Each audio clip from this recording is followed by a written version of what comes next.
City government Jamaat Islami की, city मामलात हमारे हाथ में नहीं हैं। अब तो आपने 47 पे सिटी गवर्नमेंट पे भी कब्ज़ा किया है, सूबाई पे भी कब्ज़ा किया है, वफाक में भी सदर आपका बैठा हुआ है, वज़ीर आला आपका, वज़ीर आपका बल्दियात का, और मेयर भी आपका। अब आपको कौन सी रुकावट है कि आप बच्चों की ज़िंदगियां बचाएं? आप पता करवाएं कि कोई गटर शहर में खुला हुआ तो नहीं है। आए दिन कोई ना कोई हादसा है, बच्चे, छोटे छोटे लोगों के फूल जैसे बच्चे, कोई इजाला हो ही नहीं सकता। उन माँ बाप का सदमा जो है उसे अल्फाज में नहीं बयान किया जा सकता कि जिनका बच्चा हंसता मुस्कुराता खेलता बेचारा गटर में जा गिरा।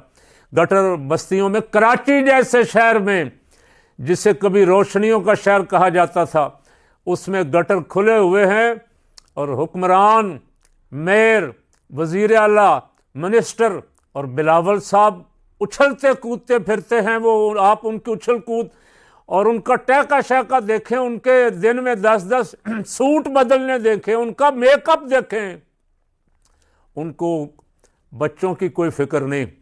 हज़ारों अफराद लुट जाते हैं कराची में, हज़ारों अफराद जो हैं उनके मोबाइल छीनते उनको गोली मार दी जाती, जान से हाथ धो बैठते, डाके पड़ते हैं, चोरियां होती हैं, सरे राह चलते हुए सड़क से लूट लिए जाते हैं। हुक्मरान कहते हैं ये हमारी ज़िम्मेदारी नहीं। तुम्हारी ज़िम्मेदारी क्या है जी?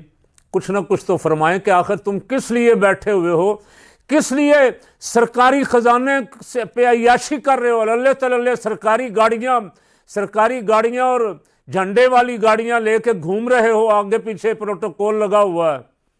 अगर अवाम ने अपनी जान माल औलाद का तहफ़्फ़ुज़ खुद ही करना है तो ये हुकूमत किस बला का नाम है?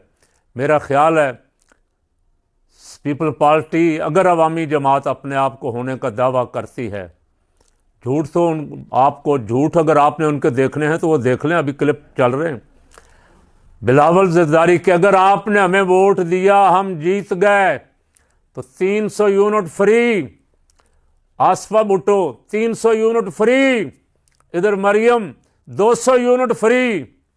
तो अवाम का हक तो बनता है ना, पूछें अब क्या सिर्फ आप झूठ बोलने के लिए हमारे लीडर बने हुए?